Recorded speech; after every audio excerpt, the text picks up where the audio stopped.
Bonjour ou bonsoir, tout dépend de l'heure à laquelle vous allez recevoir cet enregistrement. Nous saluons tout le monde, toute l'Assemblée du Seigneur et tous ceux qui reçoivent cet audio au nom puissant de notre Seigneur, le Roi des Nations, Yeshua Hamashiach, Jésus-Christ. Alors vous êtes bel et bien sur votre radio Message de Réveil depuis la Côte d'Ivoire. Shalom, shalom à tout le monde. Nous voulons nous encourager autour de la parole du Seigneur, autour du message de l'évangile. C'est l'évangile qui nous libère, c'est l'évangile qui nous sauve. Nous voulons parler d'un thème ce soir, parler d'un thème, le dogme marial à la lumière des Saintes Écritures. Donc le dogme marial à la lumière des Saintes Écritures. Alors il y a un double objet, un double enjeu derrière cet enseignement. Premièrement, c'est pour nous adresser à ceux qui croient en cette doctrine. Et ça, c'est le premier enjeu. Et le deuxième enjeu, c'est aussi euh, nous donner aussi les moyens de pouvoir parler à nos parents, à nos familles, à nos connaissances qui croient véritablement à cette doctrine. Donc, nous voulons parler de cela. Donc, le dogme marial à la lumière des Saintes Écritures. Nous bénissons le Seigneur et avant toute chose, nous allons prier, recommander ce temps-là entre les mains du Seigneur. Notre Père qui est dans les cieux, que ton nom soit béni, que ton nom soit glorifié, que ton nom soit magnifié.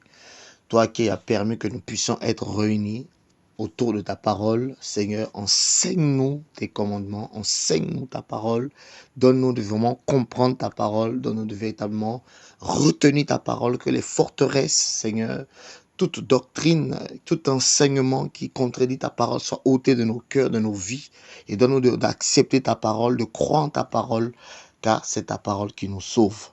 Nous te bénissons au nom puissant de notre Seigneur Yeshua, le Mashiach, Jésus de Nazareth. Amen. Alors, donc, je disais tantôt que nous allons parler du dogme marial à la lumière de la parole. Donc, nous allons déjà définir les thèmes, définir les différents thèmes qu'on trouve dans ce titre. Donc, on parle du dogme marial. Alors, c'est quoi un dogme? Donc, le dictionnaire nous dit que le dogme est une expression de la foi proclamée solennellement par l'Église. Donc, c'est un enseignement qui est donné, qui est proclamé de manière solennelle. Donc, tout le monde doit s'y plier. Donc, c'est ça un dogme. Et on nous fait comprendre que l'ensemble des dogmes forment la doctrine religieuse de l'Église. Et les dogmes, en fait, sont votés pendant un concile. Et ce concile-là, pendant ce concile-là, plusieurs personnes sont réunies, notamment les évêques et le pape. Voilà, donc ce sont les évêques et le pape qui vont se réunir. Donc déjà le mot concile vient du mot latin concilium, qui veut dire assemblée. Donc c'est une assemblée d'évêques et du pape qui vont se réunir pour proclamer une doctrine. Donc une doctrine, c'est un enseignement. Qui vont proclamer une doctrine, un enseignement, comme étant euh, euh, qui ne doit pas être remis en cause, puisque cet enseignement-là a été proclamé de manière solennelle par le pape et par les évêques. Alors, donc, on apprend que le dogme peut être de manière comme certains conciles, donc c'est une réunion, ça peut être de manière euh, plusieurs personnes vont donner leur avis sur un sujet donné. Et s'il y a consensus, si les gens sont d'accord, ce sujet-là devient maintenant un objet de foi. Donc, on doit mettre notre foi en ce sujet-là. Le dogme aussi également peut être voté de manière unilatérale par le pape. Donc, le pape à lui seul peut voter un dogme et tout le monde doit s'y plier puisque le pape déjà le mot pape veut dire chef de l'église. Donc, en tant que chef de l'église, de quelle église d'ailleurs? Quelle église d'ailleurs? C'est la question. Chef de l'église catholique, bien sûr. Donc, en tant que chef de l'église catholique, il peut proclamer à lui seul un dogme et qui ne doit pas être remis en cause. Donc, le pape et les évêques, donc c'est ce qu'on appelle le concile ou bien le magistère. C'est aussi l'une des appellations. Le magistère va se réunir pour proclamer un enseignement qui va être imposé aux autres. Alors, donc, le dogme marial, ce sont des doctrines qui concernent Marie. Donc, qui concernent Marie, qui ne doit pas être remis en cause par qui que ce soit, puisque cette doctrine a été votée par le pape et les évêques.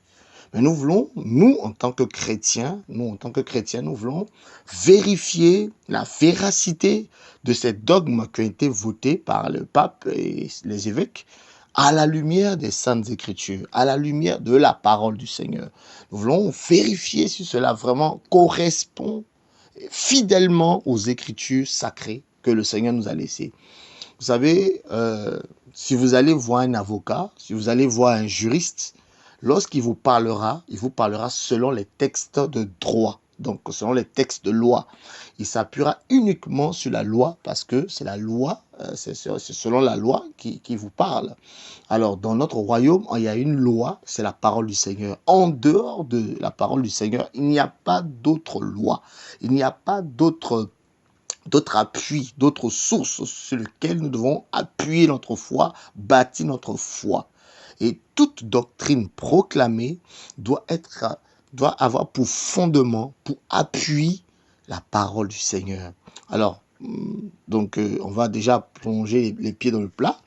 On va prendre un passage dans 2 Timothée. Alors, dans 2 Timothée, l'apôtre Paul va nous parler d'un sujet très, très important. Déjà, on parlait tout à l'heure de la foi comme étant, de la parole du Seigneur comme étant la source de notre foi. Alors, dans 2 Timothée, le chapitre 3, le verset 16. 2 Timothée 3, 16, la parole du Seigneur nous dit ceci.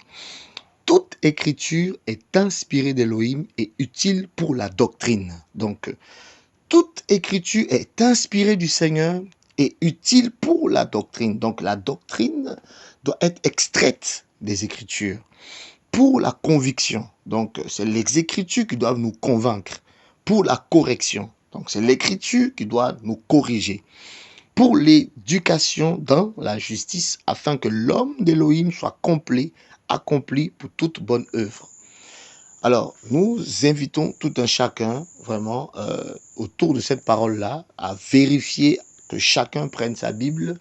Pour ceux qui peuvent noter, qui prennent un stylo pour noter et vérifier exactement tout ce qui sera dit, afin que personne ne dise c'est dans sa Bible que c'est écrit. Donc, nous invitons tout le monde à prendre sa propre Bible, à noter les passages bibliques qui seront donnés et à vérifier comme les Juifs de Bérée. La Bible dit dans Acte 17 qu'il y avait des Juifs, dans Acte 17, verset 11, la Bible nous parle des Juifs de Bérée qui examinaient tous les enseignements que l'apôtre Paul leur donnait. Et la Bible dit que ces personnes-là, le mot examiner signifie faire des recherches, scruter, questionner. Donc, ils scrutaient la parole du Seigneur pour vérifier la véracité des termes que Paul leur donnait, les enseignements que Paul leur donnait pour ne pas être égarés. Donc, il faut vérifier tout ce qui sera dit et ne rien prendre pour acquis sans avoir vérifié. Voilà, c'est important. Nous avons eu l'habitude de juste écouter sans vérifier. C'est vraiment une grosse erreur de ne pas vérifier les enseignements qui sont donnés. Alors, nous bénissons le Seigneur. Et déjà, voici ce premier passage-là. Paul dit que nous devons appuyer, notre foi doit être bâtie sur la parole du Seigneur, l'Écriture. C'est pour ça que le thème de notre enseignement, c'est le dogme mariam à la lumière des Saintes Écritures. Voilà. Alors, donc, nous avons déjà pris un passage, on va lire un deuxième passage dans Romains, le chapitre Romains. Alors, l'épître aux Romains, donc c'est l'apôtre Paulos qui a écrit l'épître aux Romains, donc adressé aux chrétiens de Rome, dans Romains, le chapitre 10. Alors, Paul dit ici dans Romains 10, le verset 17, je vais le lire. Paul dit, « Ainsi la foi vient de ce qu'on entend, et l'on entend au moyen de la parole d'Élohim. » Donc, la foi Notre foi vient donc à pour source, à pour fondement, à pour appui, la parole du Seigneur. Donc on doit bâtir notre foi uniquement sur la parole du Seigneur et non pas sur les discours d'un homme, et non pas sur la tradition d'un homme, et non pas sur la tradition d'une assemblée, d'une église ou de qui que ce soit, mais uniquement sur la parole du Seigneur. Vous savez, le Seigneur a dit dans sa parole, il dit, celui qui m'aime garde mes commandements. Les commandements du Seigneur sont consignés dans la Bible et nous devons regarder nos Bibles, lire nos Bibles, parce que c'est très important pour ne pas être égaré, pour ne pas être séduit au nom puissant de notre Seigneur. Alors, donc on va commencer à évoquer les différentes doctrines mariales. La première doctrine qui a été énumérée, c'est Théotokos, donc le terme grec Théotokos, donc Théo, c'est Dieu, et Tokos, c'est la mère, donc la mère de Dieu. Voilà. Donc, la première doctrine dit que Marie, donc de son vrai nom hébreu, Myriam, est la mère de Dieu. Donc c'est la première doctrine mariale et c'est en 431 au Concile d'Éphèse, que cette doctrine a été votée. Donc par Théodore II. Vous pouvez vérifier ces informations que je vous donne sur le net. Donc, l'an 431 au Concile d'Éphèse. Donc, le premier dogme marial va être voté. Donc, Marie va être proclamée mère de Dieu. Donc, Théotokos signifie qui a enfanté Dieu. Voilà. Et nous voulons vérifier, est-ce que, véritablement, Marie est-elle la mère de Dieu ou pas? Parce que c'est une question essentielle. Marie est-elle la mère de Dieu? Donc, lors de cette réunion, de ce concile-là, les évêques se sont réunis avec le pape et ont décidé, ont proclamé que cela ne devait pas être remis en cause, que Marie était la mère de Dieu. Et nous allons vérifier à la lumière de la parole du Seigneur si véritablement Marie est la mère de Dieu. Alors, la Bible nous dit ceci, que Yehoshua, donc Jésus-Christ, il a une double nature. Voilà. Il a une double nature, il a une nature humaine, il a une nature divine. Et nous allons vérifier cela dans les Écritures. Nous allons voir ce que la Bible dit de lui et qui il est réellement. Et nous allons voir, déjà, nous allons prendre le premier passage dans 1 Timothée, le chapitre 2. 1 Timothée, chapitre 2. Prenez les références bibliques, vérifiez vous-même, s'il vous plaît. Vérifiez vous-même. 1 Timothée, chapitre 2, le verset 5. 1 Timothée, chapitre 2, le verset 5. La Bible dit ceci. 1 Timothée 2, 5. Car Elohim est un, et le médiateur entre Elohim et les humains est un, l'humain Mashiach Yehoshua. Donc, il y a un seul Dieu, dans d'autres versions, c'est car il y a un seul Dieu et un seul médiateur entre Dieu et les hommes, à savoir l'homme Jésus-Christ. Dans d'autres versions. Donc, on nous fait comprendre qu'il y a l'homme Jésus-Christ. Donc, il a son côté humain. Il a un côté humain. Alléluia. C'est important de savoir. Parce que si on parle de Jésus-Christ, si on parle de Yehoshua, le Mashiach, beaucoup vont prendre le côté divin. Le côté divin. Oui, il a un côté divin, mais il a aussi un côté humain. Il était 100% esprit. L'esprit, c'était l'incarnation du Seigneur lui-même, du Tout-Puissant lui-même dans un corps physique. Mais il avait un côté aussi humain. C'est ce côté humain qui est né et non pas le côté divin. Et nous allons le vérifier tout à l'heure. Donc on voit déjà ce passage nous dit qu'il y a un médiateur entre Dieu et les hommes. C'est Jésus-Christ, homme, dans son côté homme. Et on va lire un autre passage dans le même Timothée, 1 Timothée 3,16, en parlant du mystère de la piété. Donc, alors Paul dit ceci, et sans contredit, le mystère de la piété est grand. Dieu a été manifesté en chair. Alors, Dieu a été manifesté en chair, justifié par l'Esprit, vu des anges, prêché dans les nations, cru dans le monde et élevé dans la gloire. Donc, Dieu a été manifesté en chair. Mais Dieu n'est pas la chair. On dit qu'il a été manifesté en chair. C'est-à-dire qu'il est devenu chair. Il est venu habiter dans un corps physique. Donc, c'est ce corps-là qui a été formé dans le ventre de Marie. Ce corps-là, c'est le côté humain. C'est le côté qui est né et non pas le côté spirituel parce que l'esprit, Dieu en tant qu'esprit ne peut pas être engendré. Ah oui, parce qu'on n'engendre pas, un homme ne peut pas engendrer un esprit. Un homme engendre la chair. Il dit ce qui est né de la chair est chair. C'est ce que la parole nous dit dans Jean chapitre 3. Quand le Seigneur parlait à Nicodémos, donc Nicodème, il lui a dit ce qui est né de la chair est chair. Donc les hommes mettent au monde le côté humain. Mais celui qui met au monde l'esprit, c'est le tout-puissant des esprits. Donc ici, on nous parle clairement que le Seigneur est venu en chair. Et la Bible ne se limite pas là. Regardez le discours même du Seigneur Yahushua dans Jean chapitre 4, lorsqu'il parlait avec la femme samaritaine. Il va lui dire quelque chose de très fort. Dans Jean chapitre 4, à partir du verset 22, je vais commencer au verset 22. Jean chapitre 4, vous adorez ce que vous ne connaissez pas. Nous adorons ce que nous connaissons, car le salut vient des Juifs. Verset 23. Mais l'heure vient, et elle est déjà venue, où les véritables adorateurs adoreront le Père en esprit et en vérité. Car ce sont là les adorateurs que le Père demande. Elohim, donc alors Elohim, dans d'autres versions, c'est écrit Dieu. Donc Dieu est esprit. Alors Dieu est un esprit. Quand on parle de la divinité, on parle d'un esprit. Un esprit ne peut pas être engendré par un homme ou une femme. Le Seigneur, en tant qu'être spirituel, existe depuis toute éternité. Il n'a jamais été engendré et il ne peut être engendré par qui que ce soit. Mais il a décidé de venir dans un corps physique.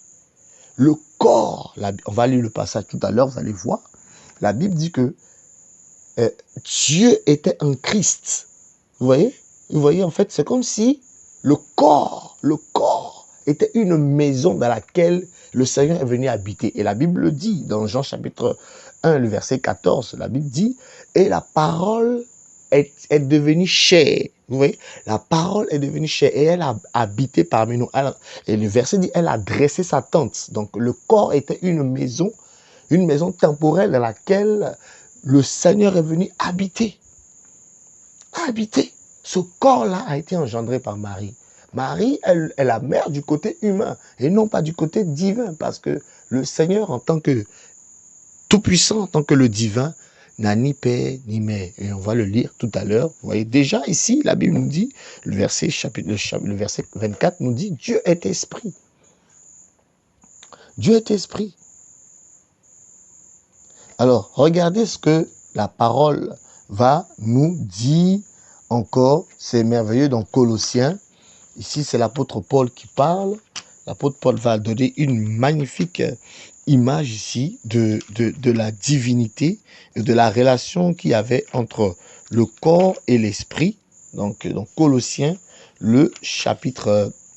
Colossiens 2, verset 9. Regardez ce que l'apôtre Paul va dire. Il dit ceci. Colossiens 2, 9. Parce qu'en lui habite corporellement, toute la plénitude de la divinité. Vous avez vu? Toute la plénitude de la divinité habite corporellement. Donc, dans ce corps-là, donc le corps était une maison dans laquelle Dieu est venu habiter. Ah oui. Le corps est né, le corps a grandi, le corps a pris, au fur et à mesure du temps, le corps a grandi. Mais l'esprit, dans ce corps, n'a pas grandi. L'esprit, c'est le Tout-Puissant lui-même. Et donc, Marie ne peut être la mère de Dieu, c'est pas possible. Parce que Dieu n'a ni mère ni père. On va le lire tout à l'heure. Elle est la mère du côté humain de Yahushua, du Mashiach. Et non pas du côté divin. Parce que le côté divin existe depuis toute éternité. C'est ce que la parole du Seigneur nous enseigne. Et on va le lire dans Hébreu. La parole le dit dans Hébreu, le chapitre 7. Et comment l'apôtre Paul a véritablement décrit ici Il dit, Hébreux chapitre 7, verset 1, chapitre 7, verset 1, car c'est ce Malchisédek, ou Melchisédek, roi de Chalem, prêtre d'Élohim très haut, qui alla à la rencontre d'Abraham lorsqu'il revenait de la défaite des rois et qui le bénit. Verset 2. Et à qui aussi Abraham donna en effet pour sa part la dîme de tout. Or, en interprétant son nom, il est d'abord roi de Salem, c'est-à-dire de Shalom. La Bible, le verset 3, alors c'est le verset 3, Hébreux 7, verset 3, c'est le verset 3 qui nous intéresse ici. La Bible dit, il est sans père, sans mère, sans généalogie, n'ayant ni commencement de jour, ni fin de vie, mais il est rendu semblable au Fils d'Élohim, il demeure prêtre pour toujours. Alors, donc le Seigneur en tant que le divin, en tant que l'être suprême, en tant que le Créateur, en tant que Dieu, si on veut utiliser ces termes-là, n'a ni commencement de vie. Effectivement, le Seigneur n'a ni commencement de vie, donc personne ne peut dire qu'on l'a engendré. Parce que quand on dit que quelqu'un a été engendré, c'est que c'est maintenant qu'il a commencé à vivre. Mais la Bible nous dit ici qu'il n'a ni commencement de jour, ni fin de vie. Donc, en tant que le Dieu Tout-Puissant, il n'a ni fin de vie. Il demeure éternellement. Il n'a ni père, il n'a ni mère.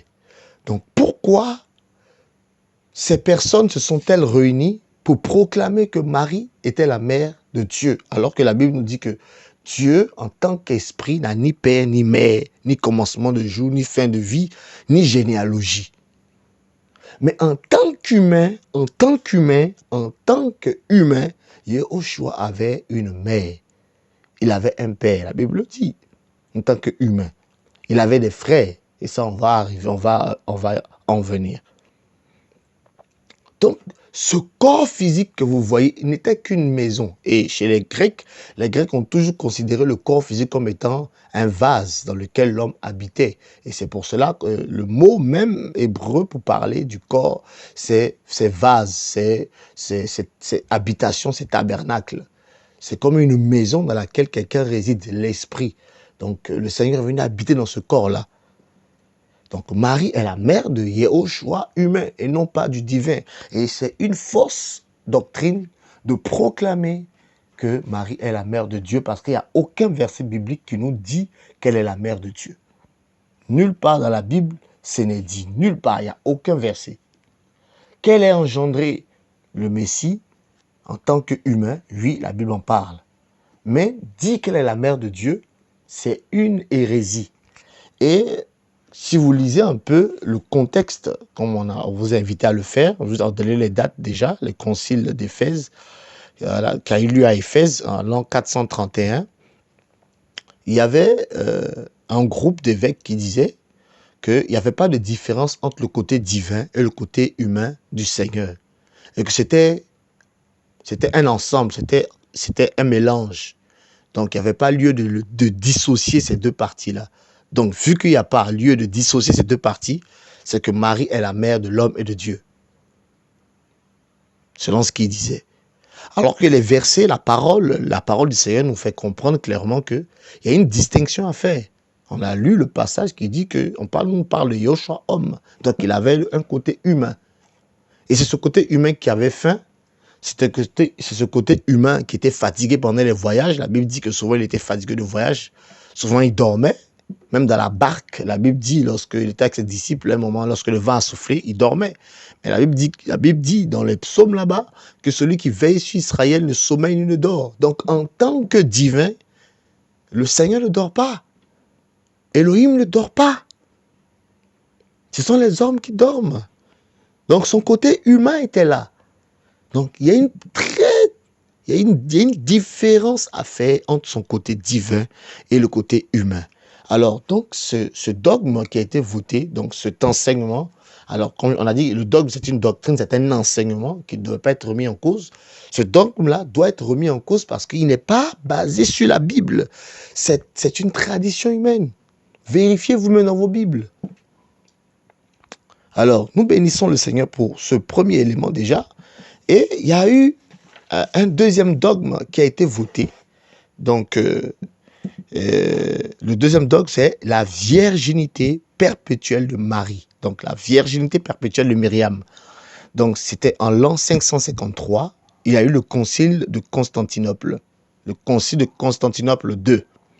Donc, l'empereur byzantin Justinien Ier avait convoqué ce concile-là. Donc, on a dit le mot concile signifiait assemblée. Donc, c'était une assemblée de personnes qui allaient venir voter une doctrine. Donc, cette doctrine déclare que Myriam, donc de son vrai nom hébreu, Marie, soit restée vierge avant la naissance, pendant la naissance et après, soit restée vierge pendant la grossesse, du moins, voilà, pendant la grossesse. Donc, avant la grossesse, elle était vierge. Pendant la grossesse, elle était toujours vierge. Et après la grossesse, elle est demeurée vierge. Et elle est restée vierge jusqu'à sa mort.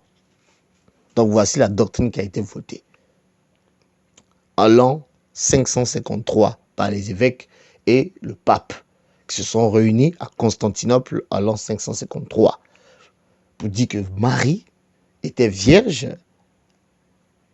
lorsqu'elle est tombée enceinte et que pendant la grossesse, elle a demeuré vierge et elle a accouché. Même lorsqu'elle a accouché, elle était toujours vierge. Et après avoir mis au monde le Messie, elle est demeurée vierge jusqu'à sa mort.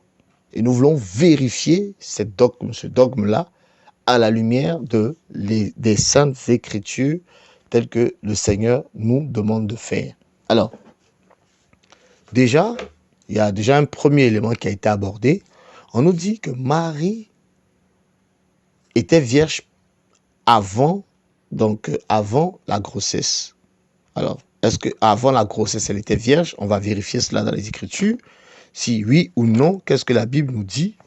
Qu'est-ce que la Bible nous dit? Et nous voulons vérifier cela. Nous sommes dans Luc, le livre de Luc, chapitre 1. Alors, nous allons vérifier cela. Tout est dans la parole du Seigneur. Alléluia. Alors, Luc, chapitre 1, le verset 26. Luc, chapitre 1, le verset 26. Or, au 6e mois, Luc, chapitre 1, verset 26, l'ange Gabriel fut envoyé par Élohim dans une ville de Galilée appelée Nazareth, vers une vierge fiancée à un homme nommé Joseph, qui était de la maison de David. Et le nom de la vierge était Myriam. Alors, on nous dit clairement, effectivement, avant, elle était vierge. Alors, je continue la lecture. Et l'ange entra dans le lieu où elle était, lui dit, « Je te salue, toi à qui une grâce a été faite. Le Seigneur est avec toi. Tu es bénie parmi les femmes. » Verset 29. Et en le voyant, elle fut grandement agitée par sa parole et elle se demandait ce que pouvait signifier une telle salutation. Et l'ange lui dit, Myriam, n'aie pas peur, car tu as trouvé grâce devant Élohim. Verset 31. Et voici, tu concevras dans ton ventre et tu enfanteras un fils. Tu l'appelleras du nom de Yehoshua, donc Jésus. Il sera grand et il sera appelé le fils du Très-Haut et le Seigneur Élohim lui donnera le trône de David son père. Il régnera sur la maison de Jacob, donc Jacob, pour l'éternité et son royaume n'aura pas de fin. Le verset 34, regardez ce que la parole dit. Alors Myriam dit à l'ange, comment cela se fera-t-il puisque je ne connais pas d'homme? Et l'ange lui répondit et dit, le Saint-Esprit viendra sur toi et la puissance du Très-Haut te couvrira de son ombre. C'est pourquoi aussi le Saint qui naîtra de toi sera appelé fils du Très-Haut, fils d'Élohim. Alors, c'est clair que avant d'être enceinte, Marie était vierge. Donc, cette déclaration est vraie, dans ce sens-là. Maintenant, nous allons voir pendant la grossesse, est-ce qu'elle est demeurée vierge? On va lire aussi. Tout est dans la parole du Seigneur. Nous sommes dans le livre de Matthieu, chapitre 1. Matthieu, chapitre 1. Alors, la Bible dit ceci. Matthieu, chapitre 1, le verset... à partir du verset 18, on va lire un peu, du 18 jusqu'au verset 25. La Bible dit, « Or la naissance de Yehoshua Mashiach arriva de cette manière. Myriam, sa mère, ayant été fiancée à Joseph, donc Joseph, se trouva l'ayant dans le ventre par l'Esprit Saint avant qu'ils n'aient vécu ensemble. Donc, elle était déjà enceinte avant qu'ils ne vivent ensemble. Mais Joseph, son époux, étant un homme juste et ne voulant pas l'exposer à une disgrâce publique, résolut de la répudier secrètement. Mais comme il y pensait, voici un ange du Seigneur lui apparut en rêve et lui dit: Joseph, fils de David, n'aie pas peur de prendre avec toi Myriam, ta femme, car ce qui a été engendré en elle est de l'Esprit Saint. Et elle enfantera un fils et tu l'appelleras du nom de Yehoshua, car c'est lui qui sauvera son peuple de ses péchés. Mais tout cela arriva afin que fût accompli ce que le Seigneur avait annoncé par le prophète disant: la Vierge aura dans son ventre un enfant, un fils, et ils l'appelleront du nom d'Emmanuel, ce qui est interprété est elle avec nous. Et Joseph s'étant donc réveillé de son sommeil, fit ce que l'ange du Seigneur lui avait ordonné. Et il prit sa femme. Verset 25. Vraiment, retenez ce passage. Matthieu chapitre 1, le verset 25. Vérifiez dans vos propres Bibles. Vérifiez vous-même. Vérifiez. Matthieu chapitre 1, le verset 25. Il dit: mais il ne la connut pas jusqu'à ce qu'elle ait enfanté son fils premier-né, et il l'appela du nom de Yehoshua. Alors, on nous dit, il ne l'a pas connu. Alors, quand la Bible parle du mot, utilise le terme connu, c'est avoir des relations sexuelles avec quelqu'un.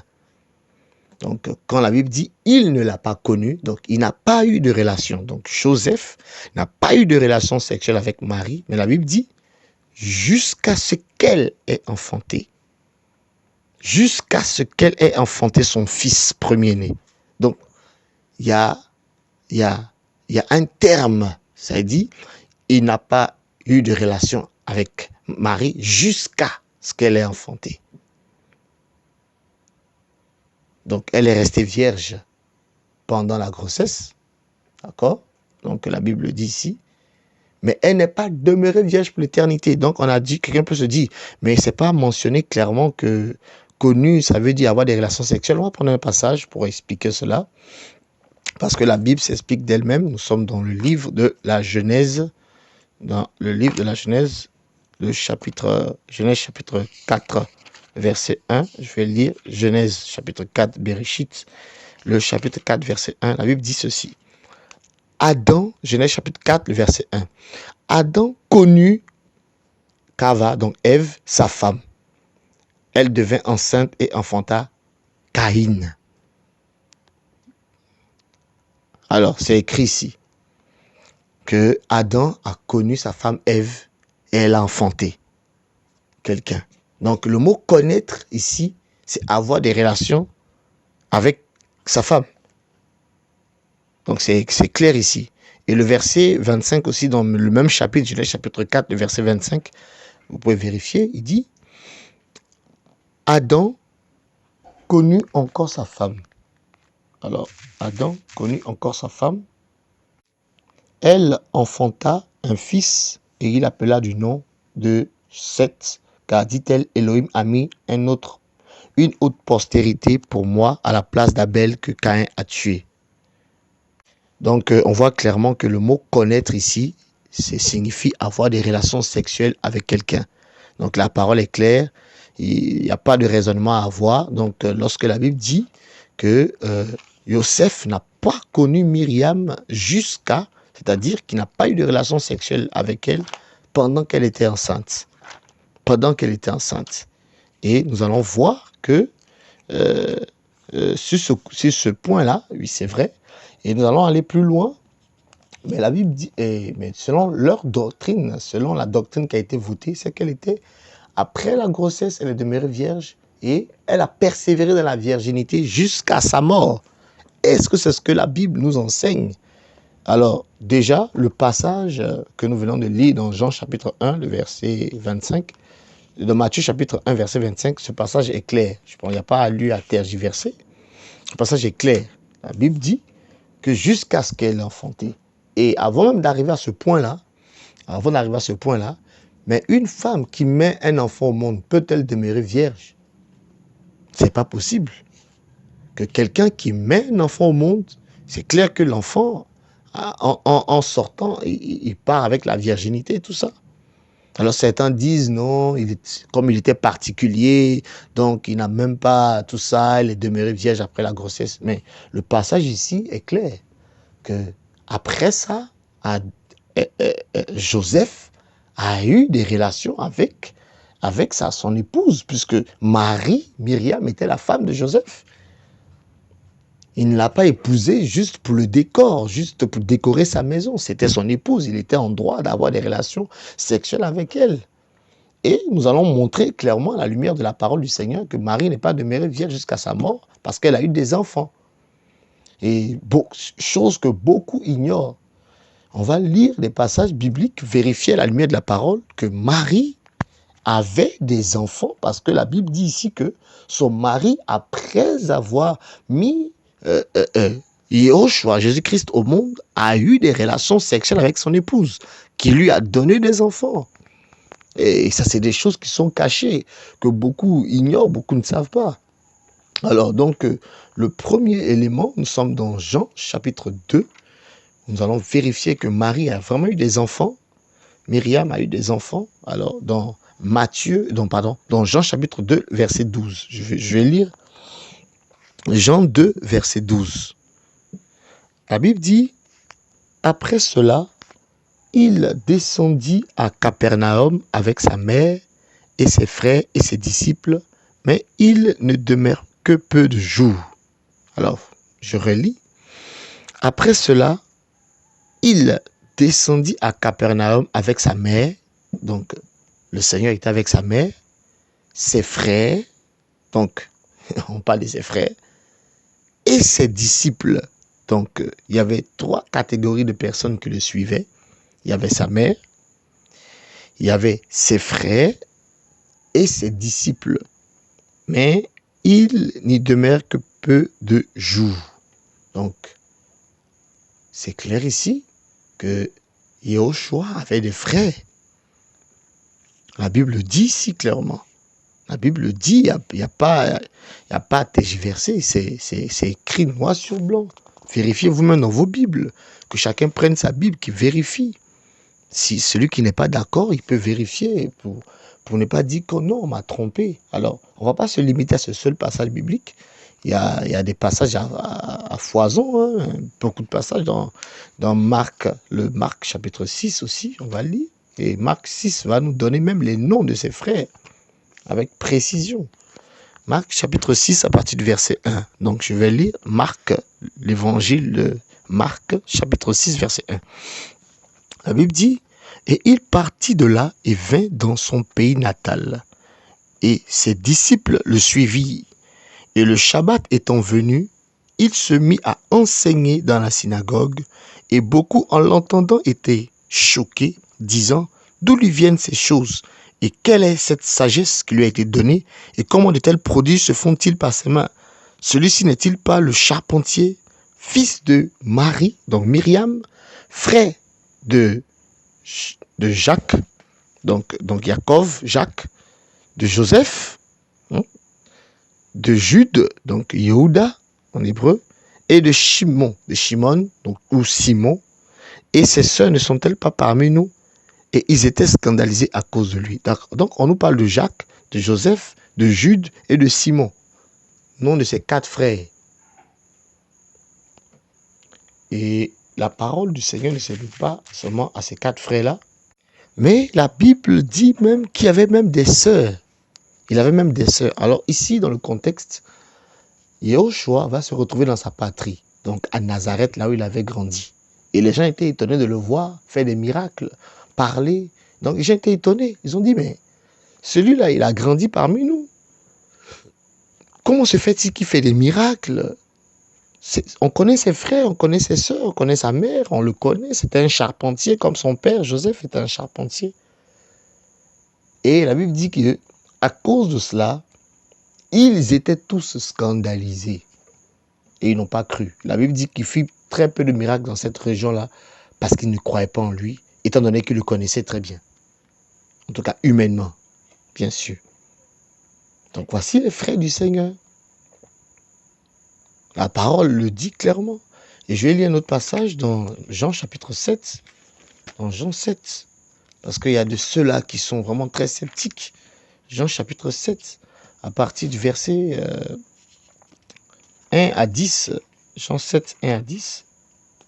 Après cela, après ces choses, Yahushua parcourait la Galilée, car il ne voulait pas circuler en Judée, parce que les Juifs cherchaient à le faire mourir. Or, la fête des Juifs,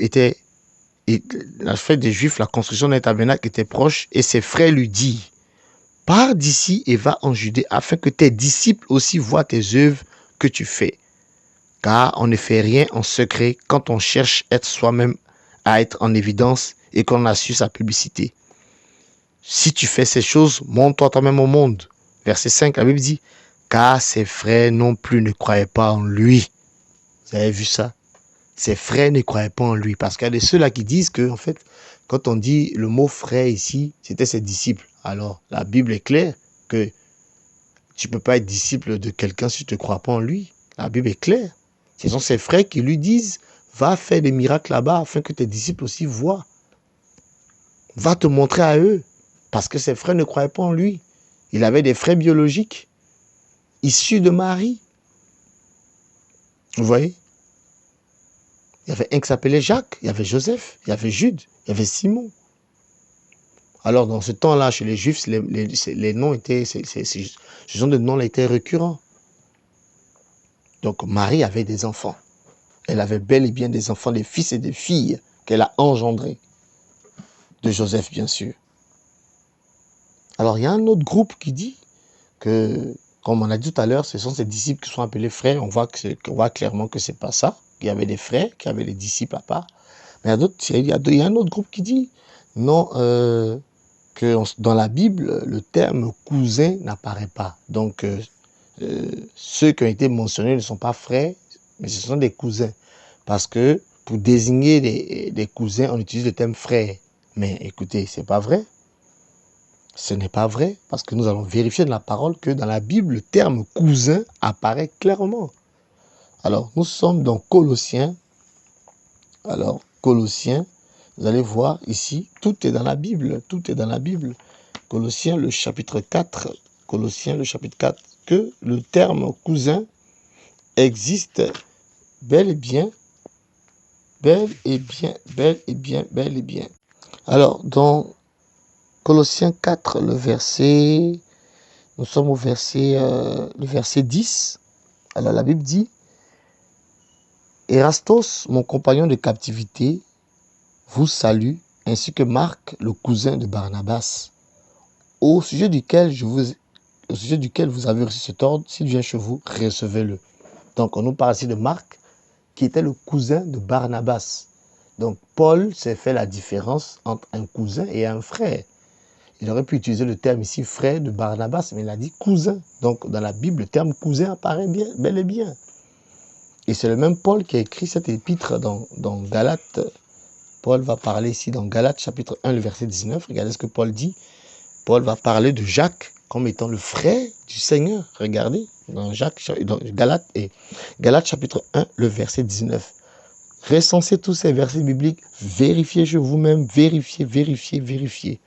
On va commencer au verset 18. Ensuite, 3 ans après, je montais à Jérusalem, pour faire la connaissance de Pierre, et je demeurai chez lui 15 jours. Et je ne vis aucun des apôtres excepté Jacques, le frère du Seigneur. Souvenez-vous, dans Marc, qu'on avait lu, on nous a parlé de l'un des frères du Seigneur qui s'appelait Jacques. Vous vous souvenez? Voilà. Alors, Paul ici a rencontré Jacques, le frère du Seigneur. Vous voyez? Il aurait pu dire le cousin du Seigneur, comme ces gens veulent nous faire croire que, en fait, ce n'était pas ses frères biologiques, mais c'était des cousins, comme le terme cousin n'existe pas. Alors qu'on a vu clairement dans la Bible, vous pouvez vérifier dans Colossiens chapitre 4, le verset 10, que le terme cousin existe bel et bien. Et c'est Paul qui a écrit l'épître aux Colossiens. C'est le même Paul qui écrit cette épître aux Galates. Et il parle de Jacques comme étant le frère du Seigneur et non pas le cousin. Il avait dit de l'autre côté là-bas que Marc était le cousin de Barnabas et non pas le frère de Barnabas. Donc c'est vraiment une hérésie Marie n'est pas demeurée vierge après avoir accouché le Seigneur. Elle a eu d'autres enfants. Donc elle n'est pas demeurée vierge. C'est une fausse doctrine. La virginité perpétuelle de Marie est complètement fausse. Ce n'est pas... Ça contredit les Saintes Écritures parce qu'elle a eu des enfants, elle a eu des fils et des filles, beaucoup d'enfants.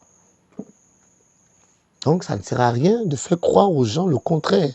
Et je vais achever ce point-là par Actes chapitre 1. Actes chapitre 1. Alors la Bible nous parle de beaucoup d'apôtres qui étaient réunis dans Actes 1 à partir du verset 13. La Bible dit ceci. Et quand il fut entré, Acte 1 verset 13, et quand il fut entré, il montait dans une chambre haute où demeuraient Pierre, Jacques et Jean et Andrea, Philippe, Thomas, Barthélemy, Matthieu, Jacques, fils d'Alphée, et Simon les Zélotes, et Jude, frère de Jacques. Donc on parle de Jude, frère de Jacques. Vous voyez, Jacques était le frère du Seigneur. Vous voyez. Alors il dit encore, tout ceci, d'un commun accord, persévérait dans la prière et dans l'explication avec les femmes et Marie, mère du Seigneur, et avec ses frères. Vous voyez. Donc Marie même, elle priait. Elle persévérait aussi dans la prière avec d'autres femmes et ses frères, donc les frères du Seigneur. Vous voyez. Donc le Seigneur avait des frères. Marie même priait. On ne la priait pas. Ici, elle n'était pas un objet de culte, une nuit de prière. Elle aussi priait comme tout le monde. Elle attendait le Saint-Esprit comme tout le monde. Et ça, on va arriver. Donc, le deuxième dogme aussi, comme le premier, est faux. Parce que nulle part dans la Bible, on ne voit Marie rester vierge jusqu'à sa mort. Jusqu'à sa mort, et déjà le terme à sa mort, c'est encore à remettre en cause. Nous allons arriver à là tout à l'heure. Alors, donc, troisième dogme, c'est l'Immaculée Conception. Donc, l'Immaculée Conception. Marie, Immaculée Conception. Alors, en 1854, donc précisément le 8 décembre 1854, le pape Pie IX,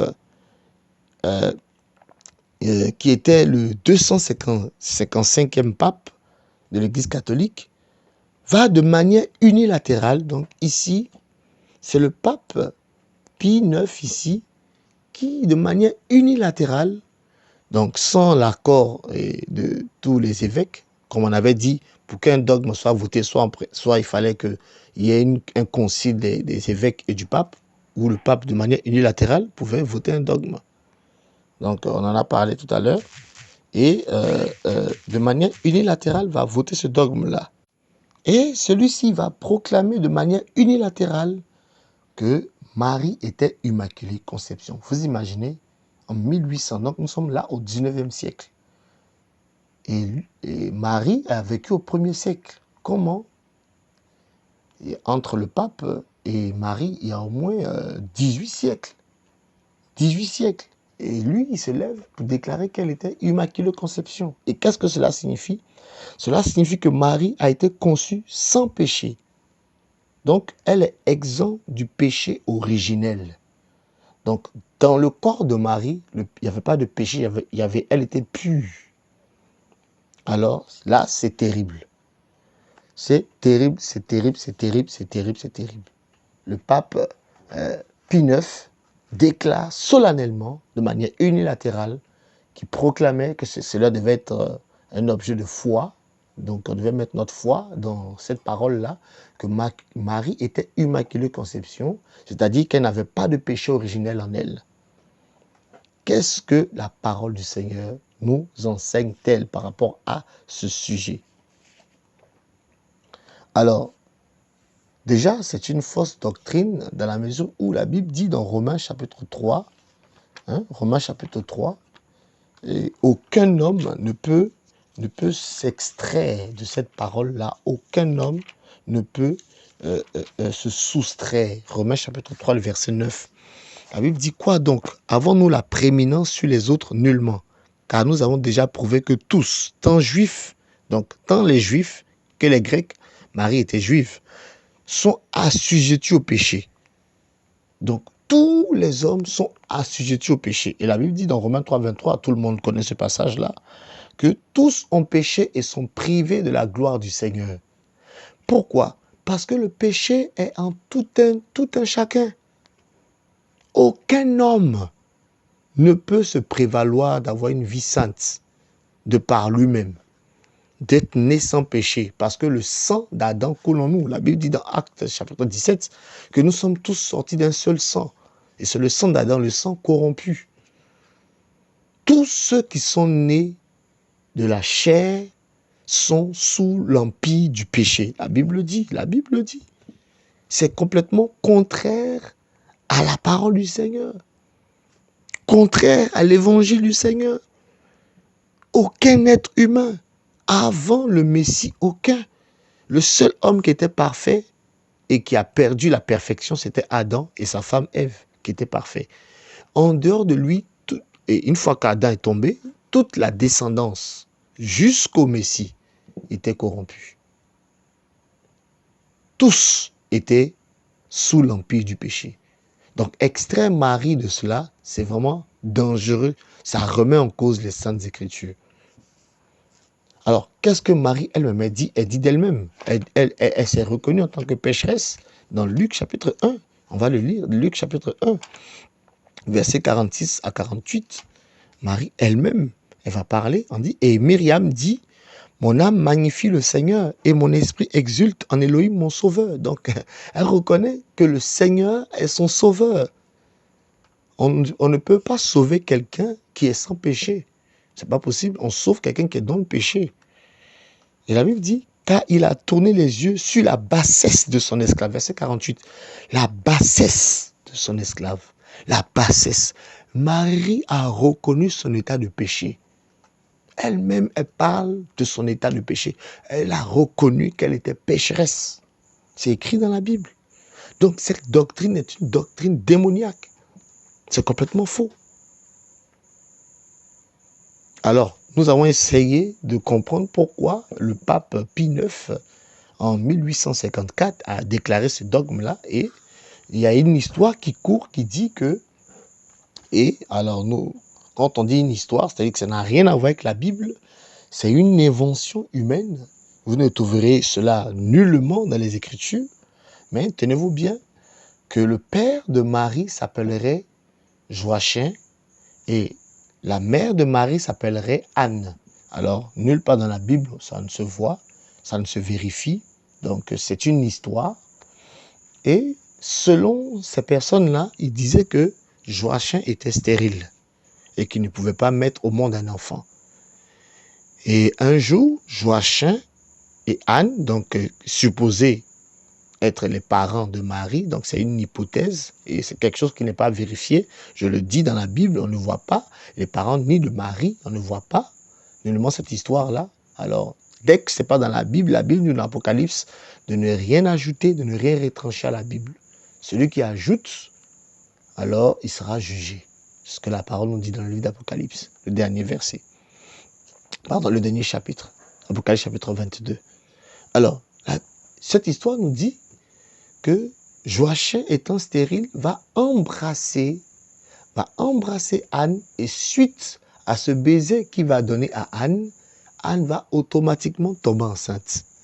Donc, il n'y a pas eu relation sexuelle entre Anne et Joachim pour que Marie naisse, mais c'est suite à cette embrassade-là, à ce baiser, à ce bisou qu'il a donné à Anne, que Anne est tombée enceinte et elle a mis Marie au monde. Donc, Marie est exempte de tout péché. Mais c'est terrible. C'est terrible, c'est cette histoire qui est complètement fausse. Parce qu'on a lu dans la Bible dit tous ont péché. La Bible dit tous pêchent en Adam tous pêchent. Mais c'est seul en Yéhoshua que nous sommes tous sanctifiés. C'est pour ça qu'il est venu mourir pour les péchés du monde. Parce que le monde a été déchu en Adam. Et la Bible dit dans 1 Corinthiens 15 que Christ est le dernier Adam. C'est ce que la Bible dit. Il n'y a aucun juste. La Bible dit dans Romains chapitre 5, verset 12, vérifiez tous ces passages que nous vous donnons.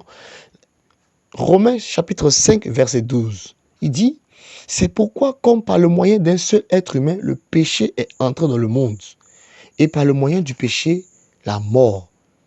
De même aussi, la mort s'est répandue sur tous les humains par lesquels tous péchaient. Si nous mourons, c'est la conséquence du péché. C'est parce que nous sommes des pécheurs, que le péché en nous, que nous mourrons. C'est une conséquence naturelle. C'est parce que la Bible dit que le salaire du péché, c'est la mort. Parce que les gens pêchent, ils meurent. Donc Marie n'est pas exempte, elle est morte. Parce qu'elle a péché, parce qu'elle est née d'Adam et le péché est en elle. Cette histoire de Joachim et Anne est une pure invention pour endormir la conscience de plusieurs. Alors vérifiez vous-même dans vos Bibles. Donc l'Immaculée Conception qui dit que Marie elle-même est née sans péché est complètement fausse et c'est une fausse doctrine à jeter loin. Donc ce dogme-là n'est pas biblique. Nulle part vous n'allez voir dans la Bible qui dit, nulle part vous ne verrez, ou un passage où la Bible dit que Marie est Immaculée Conception, qu'elle est née sans péché. Vérifiez dans vos Bibles s'il vous plaît, vérifiez. Elle ne l'a jamais dit, personne ne l'a dit, mais d'où dit-on ces informations? Pure invention. Alors, nous allons entamer le 4e dogme, donc c'est l'Assomption de Marie. L'Assomption de Marie, donc c'est le 4e dogme, l'Assomption de Marie. Et le 1er novembre 1950, le pape Pie XII a déclaré avoir eu une révélation divine. Alors, le 1er novembre 1950, vous pouvez vérifier tout ce qu'on vous dit. Selon cette révélation, la Vierge Marie serait montée au ciel sans connaître la mort, avec son corps physique comme Enoch, Élie et le Seigneur lui-même. Donc, c'est terrible. Donc, c'est un dogme ici, un dogme unilatéral. Il n'y a pas eu de concile. C'est le pape Pie XII qui, en 1950, qui vient au XXe siècle, donc 19 siècles après la mort de Marie, et qui proclame, lui qui n'a jamais vu Marie, qui ne l'a jamais vue, qui ne la connaît pas, qui est apparu des siècles et des siècles et des siècles et des siècles après, qui se lève et qui dit que Marie serait montée au ciel avec son corps physique. Vous imaginez, il n'était même pas là lorsque Marie vivait, il n'existait même pas. Et c'est lui qui proclame qu'elle est montée au ciel sans connaître la mort avec son corps physique. Et c'est ce qu'on appelle Assomption, qui est une fête qui est fêtée en août. Je crois le 15 août. Chaque année, les catholiques fêtent l'Assomption. Mais beaucoup ignorent l'histoire qui est derrière le pape Pie XII, qui a instauré cette doctrine-là, cet enseignement, qui, nous allons le vérifier, et n'a rien à voir avec la Bible. Je le dis d'emblée, mais on va le vérifier tout à l'heure. Alors, dans la Bible, dans l'histoire de la Bible, puisque le salaire du péché, c'est la mort, tout le monde est appelé à vivre, à naître et à mourir. Et dans l'histoire de la Bible, il n'y a que 2 personnages, en dehors du Messie, en dehors de Yahushua, de Jésus-Christ, qui n'ont pas connu la mort. Et à chaque fois quelqu'un vit une vie sans connaître la mort, la Bible le stipule clairement. La Bible dit clairement que telle personne n'a pas connu la mort, mais a été prise. Alors, donc, ces 2 personnes qui n'ont pas connu la mort, il y a Enoch et Élie. La Bible en parle dans Genèse et puis dans le livre de Rois. Élie a été pris dans un char de feu. Voilà, la Bible en parle. Enoch aussi a été enlevé, la Bible dit. Mais hormis ces 2 personnes-là, aucun autre être humain n'a été enlevé sans connaître la mort. Aucun. Aucun. La Bible ne dit pas que Marie est montée au ciel avec son corps physique. La Bible ne le dit pas. La Bible ne dit pas non plus que Marie est morte, qu'elle a été enterrée à tel endroit ou tel endroit. Il n'y a aucun verset qui le dit. Mais la Bible nous fait comprendre ceci. Quelqu'un dira, mais puisque la Bible n'a pas dit qu'elle est morte, c'est qu'elle n'est pas morte, elle est montée au ciel. Non, il ne faut pas avoir ce raisonnement-là. Ce que la Bible n'a pas dit, il ne faut pas le dire. Parce que la Bible est le seul livre sur lequel nous vont bâtir notre foi. Alors, ce qu'il faut comprendre déjà, la Bible ne nous dit pas la fin de Jean. La Bible ne nous dit pas la fin de la plupart des apôtres. Mais on sait tous qu'ils sont morts parce que c'était des êtres humains. S'ils n'étaient pas morts, la Bible aurait dit que tel n'est pas mort parce que le Seigneur l'a pris. Alors ça, il faut le savoir. Il faut le savoir. Alors, même parmi les catholiques, beaucoup ne sont pas d'accord sur l'Assomption de Marie. Il y a deux groupes.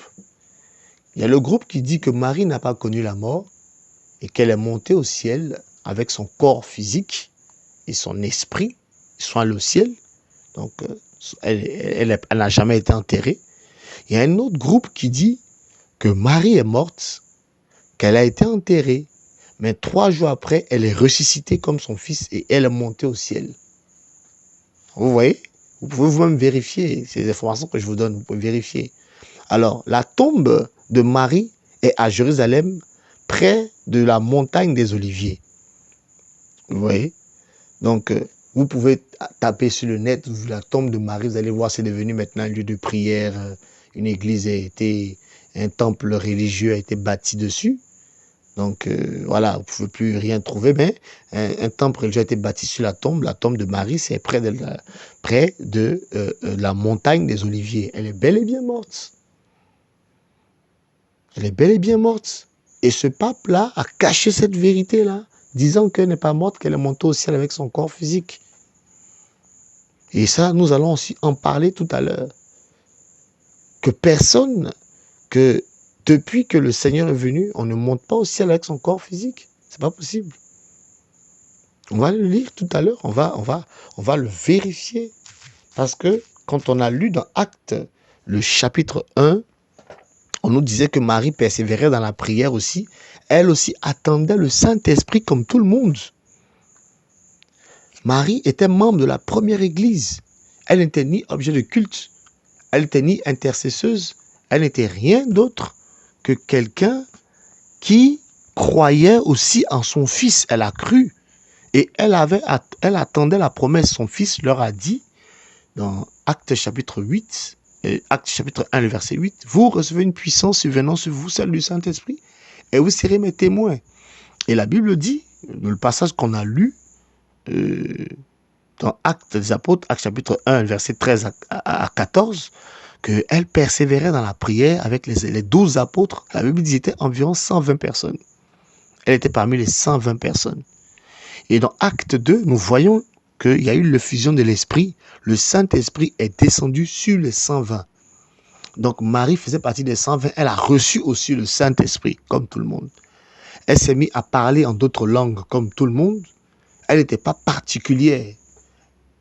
Voilà, elle n'était pas différente des autres chrétiens. C'était une chrétienne comme tout le monde qui croyait et qui, par rapport à sa foi, la Bible ne nous dit pas qu'elle vivait dans le désordre. Non, la Bible nous dit, la Bible ne nous dit pas qu'elle vivait dans le désordre. Elle a cru, elle marchait, elle était pieuse dans sa foi, elle était sincère dans sa foi. En tout cas, je le crois. Donc, dans Acte 2, elle va recevoir aussi le Saint-Esprit. Elle a attendu le Saint-Esprit. Donc, elle faisait partie de la première église. Donc, la première église est née en Actes chapitre 2, avec le baptême du Saint-Esprit.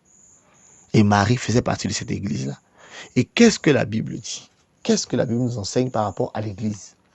Est-il possible de monter en tant que chrétien avec son corps physique au ciel? Qu'est-ce que la Bible nous enseigne? Alors, je vous dis d'emblée que ce n'est pas possible. En tant que chrétien, aucun chrétien ne peut monter au ciel avec son corps physique, même après sa mort. Non, non, non. Non, non, non, non, non, non, non. Non, c'est anti-biblique parce que la Bible dit dans 1 Corinthiens 15, verset 50, que la chair et le sang ne peuvent hériter le royaume. Donc le corps physique que vous voyez ne peut pas aller au ciel, c'est pas possible. On va le lire, on va lire ce passage tout à l'heure, donc je vais commencer par ce passage-là. Dans 1 Corinthiens, le chapitre 15, prenez vous-même le passage, 1 Corinthiens, chapitre 15, verset 50, je lis la parole du Seigneur. Il dit, c'est l'apôtre Paul qui écrit, il dit, « Or, je dis cela, frère, parce que la chair et le sang ne peuvent hériter le royaume d'Élohim et que la corruption n'hérite pas de l'incorruptibilité. » Donc, ce n'est pas possible qu'avec le corps humain, le corps physique que vous voyez, d'aller au ciel. Quand le Seigneur est ressuscité, la Bible dit que le corps qu'il avait, il pouvait traverser les murs avec ce corps-là. Alors, on comprend clairement que il n'était pas ressuscité avec le corps physique, mais c'était un corps glorieux. Et c'est ce corps glorieux que les chrétiens vont avoir. Donc, aucun chrétien ne peut aller au ciel avec le corps physique. C'est pas possible. Donc, cette doctrine est complètement fausse de l'Assomption de Marie qui est montée au ciel. Comme on a dit tout à l'heure, que les catholiques ne sont pas d'accord. D'autres disent qu'elle n'est pas morte, d'autres disent qu'elle est morte, qu'elle a été enterrée, mais qu'elle est ressuscitée 3 jours après et qu'elle est montée au ciel. Mais attendez, comme son fils, 3 jours aussi, on veut la faire passer pour le Messie aussi. Vous voyez, c'est une hérésie, c'est totalement faux. Alors, la Bible dit encore dans 1 Thessaloniciens, le chapitre 4, le verset 13 à 18. Regardez, prenez vos Bibles vous-même, prenez vos Bibles, vérifiez ce que je dis au nom de Yehoshua. Au nom de Yehoshua. Alors, dans 1 Thessaloniciens, que le Seigneur nous donne vraiment de pouvoir comprendre cette parole-là, de pouvoir comprendre la vérité de l'évangile, parce que c'est la parole qui peut nous sauver. Marie est morte. Elle n'est pas ressuscitée. Elle est restée dans la tombe comme tous les autres chrétiens qui sont morts et avec son esprit, elle est au ciel. Voilà, comme tous les chrétiens. Comme tous les chrétiens. Quand un chrétien meurt, un chrétien qui craignait le Seigneur, il se retrouve au ciel avec son esprit. Mais son corps physique est sur la terre. C'est en esprit qu'il va au ciel, avec son esprit. Vous prenez par exemple l'histoire dans Actes des Apôtres d'Étienne, Acte 7, le verset 59. Dans Acte chapitre 7, verset 59, vous allez voir ce que Étienne ici, il nous dit, le premier chrétien martyr, le premier martyr de l'histoire chrétienne. Alors, cet enseignement-là dérange énormément Satan et son royaume parce que c'est vraiment pour libérer les gens de la fausseté. Acte chapitre 7, verset 59, la Bible dit, et il lapidait Stéphanos, donc Étienne, vérifiez vous-même, hein, qui priait et disait, Seigneur Yehoshua, reçois mon esprit. Et s'étant mis à genoux, il cria d'une grande voix, Seigneur, ne leur impute pas ce péché. Et quand il lui dit cela, il s'endormit. Donc, il va mourir.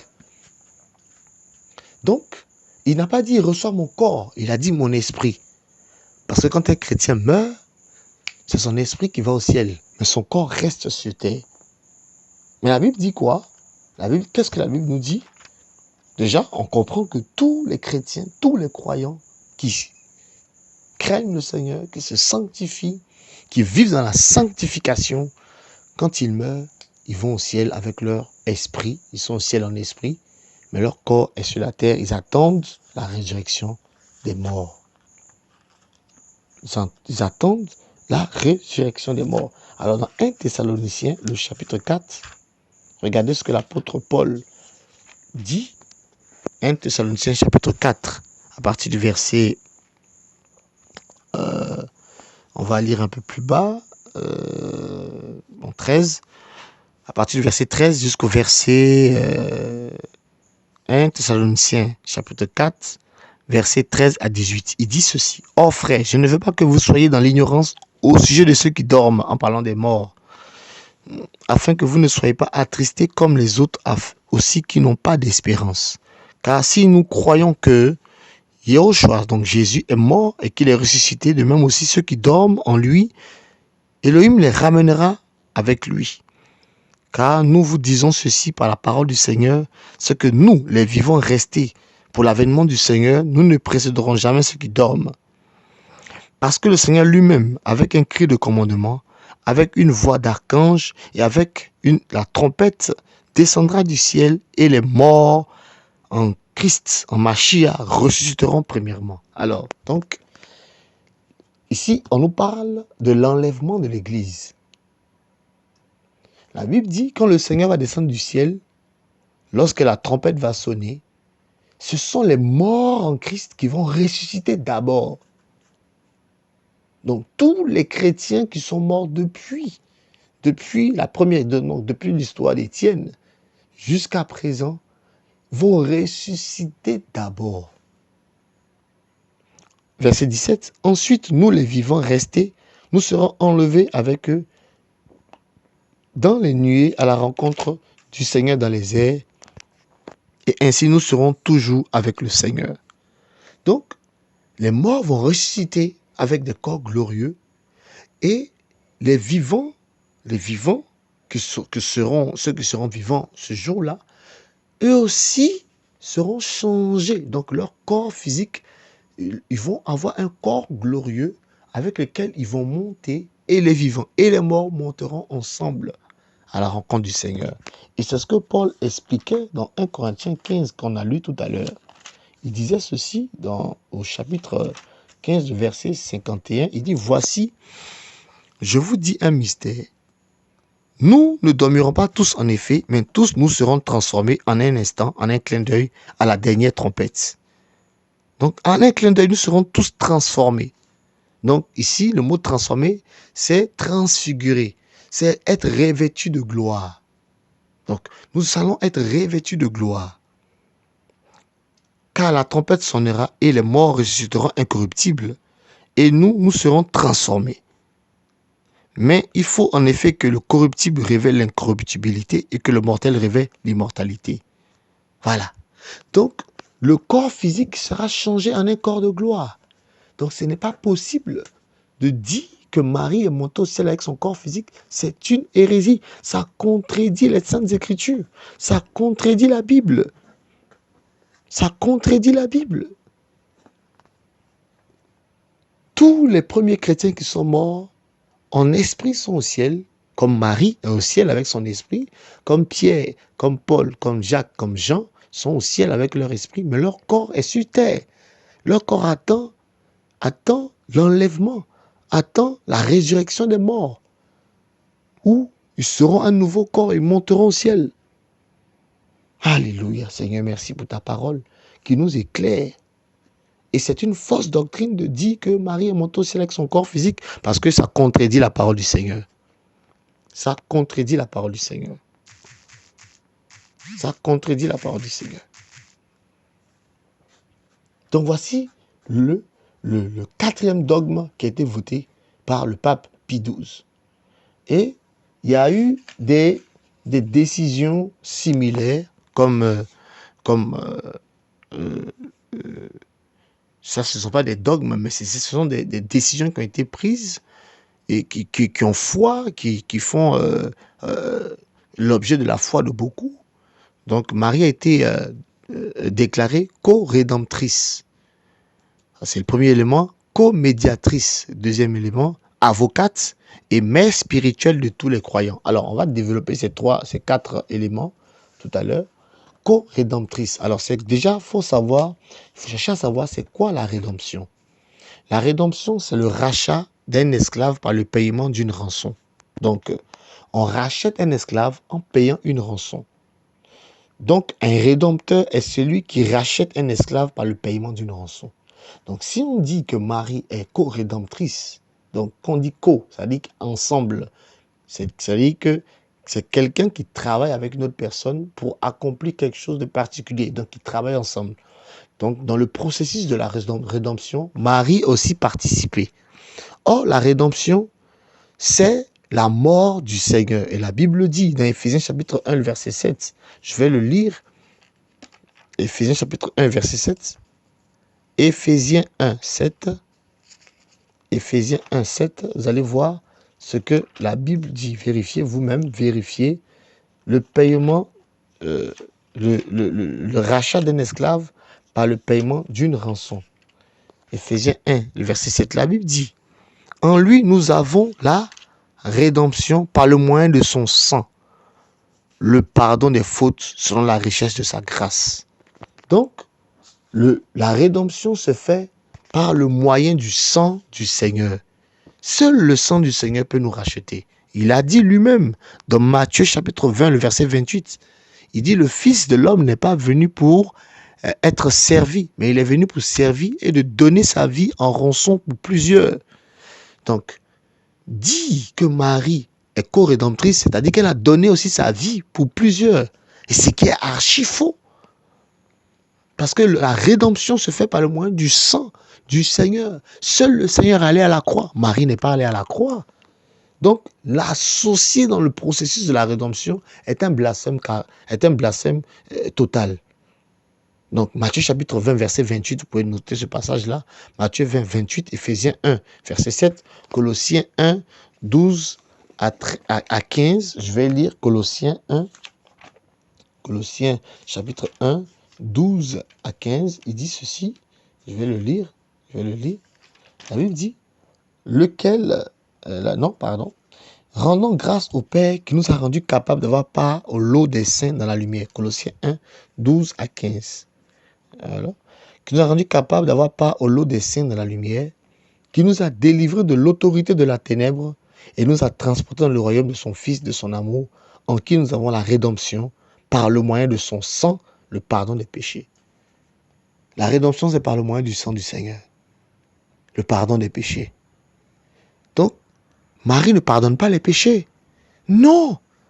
Le péché, le pardon des péchés s'obtient par le moyen de la rédemption, par le moyen du sang du Seigneur.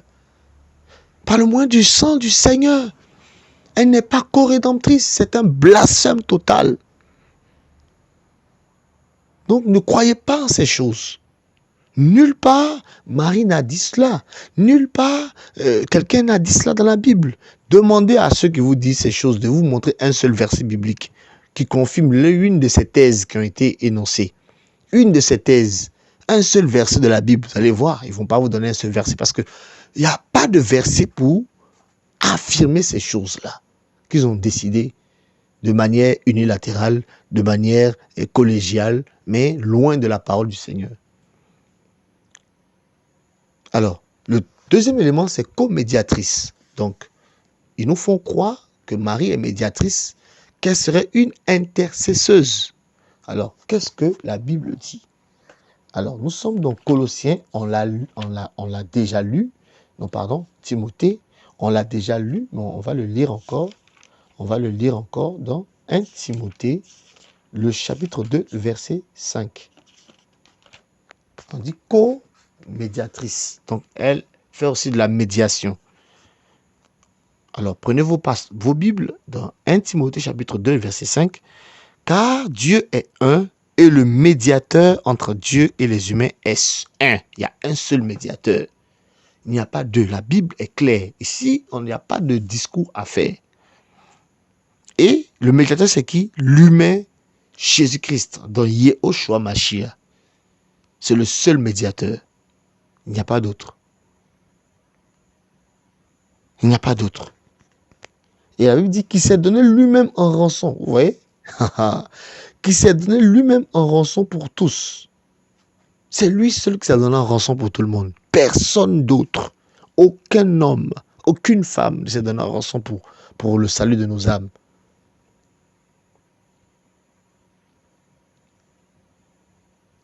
Alors vous voyez, donc co-médiatrice, ça n'existe pas dans la Bible. Et le troisième élément, c'est Marie avocate. Donc on nous fait croire que Marie est avocate se basant sur le passage de Jean chapitre 2 où il y a eu une forme d'intercession. On va lire ce passage, vous allez voir vous-même, vous allez voir que personne n'allait dire à Marie de demander quelque chose à son fils. Allez regarder, et regardez comment le fils même a répondu. Vous connaissez ces passages-là. Jean chapitre 2, verset 1. Et le troisième jour, on faisait des noces à Cana, en Galilée, et la mère de Yehoshua était là. Et Yehoshua fut aussi invité aux noces avec ses disciples. Et le vin ayant manqué, la mère de Yehoshua lui dit, ils n'ont plus de vin. Alors, est-ce que quelqu'un a demandé à Marie d'aller demander à son fils de faire un miracle? Non. Non, la Bible ne le dit pas, non. Volontairement, elle allait demander à son fils, à Yehoshua, ils n'ont plus de vin. Et qu'est-ce qu'il lui a répondu au verset 4? Vous connaissez ce passage, lisez vous maintenant vos Bibles. Yehoshua lui dit, qu'y a-t-il entre moi et toi, femme? Alors, il appelait femme. Il ne l'a jamais appelée mère. Ça, il faut le savoir, hein, c'est important. Mon heure n'est pas encore venue. Sa mère dit au serviteur, tout ce qu'il vous dira, faites-le. Vous voyez? Même Marie a ramené les gens à obéir à la parole du Seigneur. Elle n'a jamais dit, tout ce que je vous dis, faites. Mais tout ce qu'il vous dira, faites-le. Alors, tout ce que le Seigneur a dit est où? C'est dans la Bible. Vérifiez vos Bibles, lisez vos Bibles, que moi-même je ne vous trompe pas, qu'aucun homme ne vous trompe, qu'aucun prêtre, qu'aucun pasteur, qu'aucun curé, qu'aucun évangéliste, apôtre, prophète ne vous trompe. Lisez vos Bibles vous-même, lisez vos Bibles. Toute la vérité est dans la Bible. En dehors de la Bible, il n'y a pas de vérité. Et la Bible dit, verset 6, et or si jarre à eau de pierre était posée là, selon la purification des Juifs, contenant chacune 2 ou 3 mesures. Et Joshua leur dit, remplissez d'eau ces jarres à eau, et il les remplit jusqu'en haut, et il leur dit, puisez-en maintenant, et apportez-en au maître de table, et il lui en apportait. Donc, l'eau a été changée en vin, on connaît cette histoire. Donc, personne n'a dit à Marie d'aller intercéder, elle est allée intercéder, et son fils lui a dit clairement, qu'y a-t-il entre toi et moi, femme? Mon heure n'est pas encore venu. Certainement, il avait décidé lui-même de faire le miracle, mais le temps n'était pas venu. Donc, il n'y a pas de médiation. Il n'y a pas d'intercession de Marie. C'est complètement faux. Pourquoi? Parce que la Bible dit qu'il y a un seul intercesseur. Dans 1 Jean, le chapitre 2, verset 1. 1 Jean, le chapitre 2, verset 1. Prenez tous ces passages-là. On nous dit Marie avocate. C'est complètement faux. Nulle part, la Bible ne désigne Marie comme étant avocate de qui que ce soit. Marie n'a jamais dit je suis l'avocate de quelqu'un. Elle était tranquille, elle priait, elle croyait au Seigneur, elle vivait dans la sanctification, elle aimait le Seigneur et tout. Donc, on va lire le passage. Jean chapitre 1. Un Jean, et non pas l'évangile de Jean, mais l'épître de Jean. Dans 1 Jean, chapitre 2, verset 1. Alors, il dit ceci, mes petits enfants, je vous écris ces choses afin que vous ne péchiez pas. Si quelqu'un a péché, nous avons un paraklétos auprès du Père. Alors, le mot paraklétos, si vous lisez dans votre Bible, c'est écrit avocat ou défenseur. Alors, donc, nous avons un avocat auprès du Père et c'est lequel? Yehoshua Mashiach le juste. Il est lui-même la propitiation pour nos péchés et non seulement pour les nôtres, mais aussi pour le monde entier. Donc, il y a un seul avocat, c'est Jésus-Christ. Quel est notre avocat? Pas d'autre. Personne d'autre. Personne d'autre. Lui seul intercède pour nous. Dans Hébreux, le chapitre 7, verset 23 à 26, Hébreux chapitre 7, verset 23 à 26, la Bible dit ceci. Hébreux 7, 23 à 26. Et ceux-là sont en effet devenus prêtres en très grand nombre parce que la mort les empêchait de rester vivants. Mais lui, parce qu'il demeure pour l'éternité, possède une prêtrise qui n'est pas transmissible. Verset 25. C'est pourquoi aussi il peut sauver parfaitement ceux qui s'approchent d'Élohim par son moyen, étant toujours vivant pour intercéder pour eux. Alléluia. Car tel est le grand prêtre qui nous convenait, saint, innocent, sans tache, séparé des pécheurs et élevé au-dessus des cieux. Alléluia. Le grand prêtre, Seigneur. Merci, Seigneur. Celui qui intercède pour nous, la Bible dit, il intercède pour nous. Il est vivant pour intercéder pour nous. C'est lui seul qui est vivant. Aucun autre n'est vivant. Tous sont morts. Lui seul est mort, mais ressuscité. Et parce qu'il est ressuscité, lui seul il a le droit d'apparaître aux gens. Lui seul a le droit de se présenter aux gens parce que lui, il est vivant. Mais si un mort se présente à vous, sachez que ce n'est pas le Seigneur, ce sont des esprits. Voilà. Donc la Bible dit, il intercède pour nous. Et dans Romains chapitre 8, verset 34, Romains 8, 34, Romains chapitre 8, le verset 34, lisez, prenez ces passages. Prenez. Ah oui, aujourd'hui, le Seigneur nous éclaire par sa parole. Romains 8, 34, il dit ceci. Romains chapitre 8, non, ce n'est pas 34, désolé, ce n'est pas 34, C'est plutôt 26. Romains 8, 26. Romains chapitre 8, 26. Désolé, Romains 8, 26. Alors je lis. Et de même aussi, l'Esprit vient en aide à notre faiblesse, car nous ne savons pas prier comme il faut, mais l'Esprit lui-même intercède pour nous par des supplications, par des soupirs inexprimables. Mais celui qui sonde les cœurs connaît quelle est la pensée de l'Esprit, parce que c'est selon Elohim qu'il intercède pour les saints. Donc, celui qui intercède pour nous, c'est le Saint-Esprit. C'est l'avocat, c'est le grand prêtre. Le Saint-Esprit, c'est Jésus-Christ. L'avocat, c'est Jésus-Christ. Le médiateur, c'est Jésus-Christ. Le grand prêtre, c'est Jésus-Christ. Personne d'autre. Personne d'autre. Vous ne verrez nulle part où un titre a été accordé à Marie. Lisez, s'il vous plaît, lisez. Lisez. Alors, le dernier élément sur lequel nous allons achever notre partage, alors c'est mère spirituelle de tous les croyants. Alors, elle a été déclarée mère spirituelle de tous les croyants. Nulle part dans la Bible, il est dit que Marie est la mère spirituelle de tous les croyants. Nulle part. Nulle part. Demandez à quelqu'un, allez-y demander, allez voir quelqu'un qui dit, qui déclare cela, qui affirme cela, qui est zélé pour cela. Dites-lui, montre-moi un verset dans la Bible où il est dit que Marie est la mère de tous les croyants. La mère spirituelle de tous les croyants. Ou un seul verset biblique qui dit que Marie est avocate, ou qui dit qu'elle est co-médiatrice, ou qui dit qu'elle est co-rédemptrice. Demandez un seul verset biblique de la Bible. Je ne dis pas une histoire, je ne dis pas une pensée, je ne dis pas un raisonnement, je dis la Bible. C'est la Bible, on a lu tout à l'heure, tout doit être centré sur la Bible. Alors, c'est la doctrine qui dit que Marie est la mère spirituelle de tous les croyants, je l'ai dit, est fausse parce que, voici ce que la Bible dit dans Galates chapitre 4, le verset 26. Qui est notre mère? Parce que si le Seigneur est notre Père, on a bel et bien une mère. Voilà, on a une mère. Et cette mère-là, son nom est mentionné dans la Bible. Donc Galates 4, le verset 26. Alors tous ces passages sont donnés parce que c'est une étude. On ne va pas déclarer les choses sans donner les versets bibliques. Sinon, notre étude ne sert à rien. C'est vraiment une étude biblique. Vérifions tous les passages qui sont donnés. Galates chapitre 4, le verset 26, la Bible dit « Mais la Yerushalayim, donc la Jérusalem d'en haut, est la mère libre, est la femme libre, et c'est notre mère à nous tous. » Voilà. Donc notre mère à nous tous, c'est la Jérusalem d'en haut, la Yerushalayim d'en haut.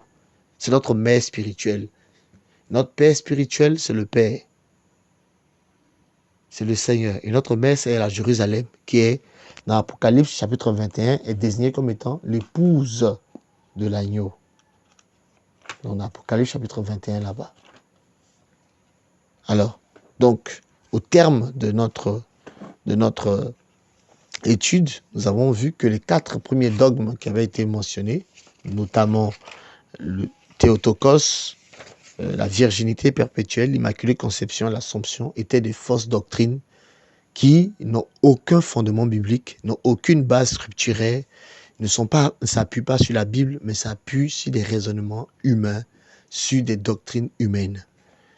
Et nous avons vu les différents termes, les critères et les titres accordés à Marie, comme co-médiatrice, co-rédemptrice, avocate, mère spirituelle, qui étaient complètement fausses, qui étaient des fausses déclarations que nous avons pu démontrer par la Bible, que ça contredisait la Bible. Alors, nous disons de ne pas croire en ces choses. La Bible nous parle dans Luc chapitre 6, de l'histoire de 2 personnes qui ont bâti leur maison. Alors, on va terminer par là. La Bible dit, Luc chapitre 6, verset 46, et j'exhorte tout le monde à lire cette histoire qui est magnifiquement illustrée. Luc chapitre 6, verset 46 à 49. La Bible dit ceci. « Mais pourquoi m'appelez-vous Seigneur, Seigneur, et ne faites-vous pas ce que je vous dis ?» Donc, tous ceux qui appellent Seigneur, Seigneur, doivent faire ce que le Seigneur dit, parce que tout ce qu'il a dit, c'est dans la Bible. Donc, pour faire ce qu'il a dit, il faut connaître la Bible. Il faut lire la Bible. Il faut tout le monde doit lire sa Bible et non pas laisser quelqu'un lire à sa place.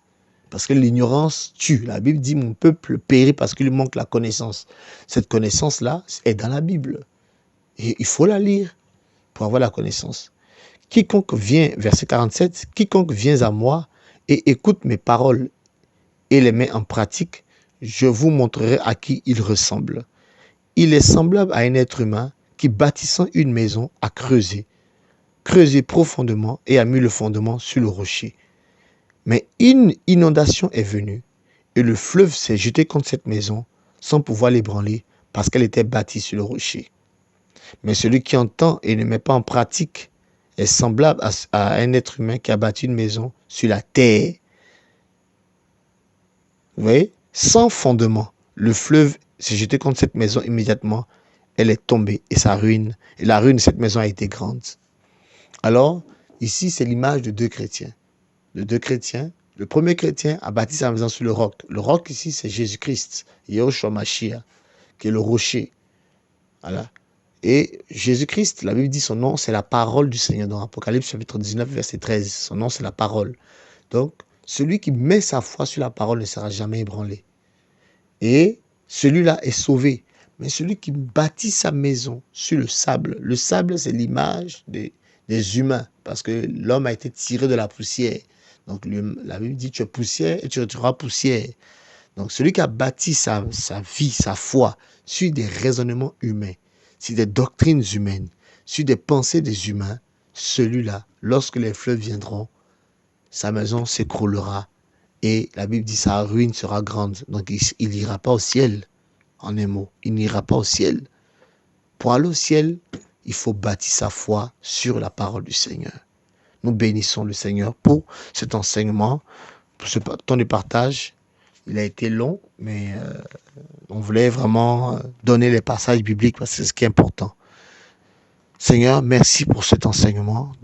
Éclaire-nous, Seigneur Père, que tous ceux qui vont entendre cette parole, Papa, mon roi, soient éclairés et que Père, tu leur donnes de pouvoir prendre la bonne décision de te suivre et de mettre en parole de mettre en pratique ta parole. Seigneur, je te dis merci. Merci pour la vie de tout un chacun. Que tout esprit de contrôle, de manipulation soit chassé des vies. Père de gloire, nous te prions. Étends ta main sur nous tout un chacun, sur les cœurs, sur les pensées, et que ta parole nous libère. Merci Seigneur. Garde tout un chacun. Que ton nom soit béni dans le nom puissant de Yeshua. Au nom de Jésus-Christ. Amen. Alors, au revoir à tout le monde. Au revoir à tout le monde sur votre radio, Radio Message de Réveil. Merci.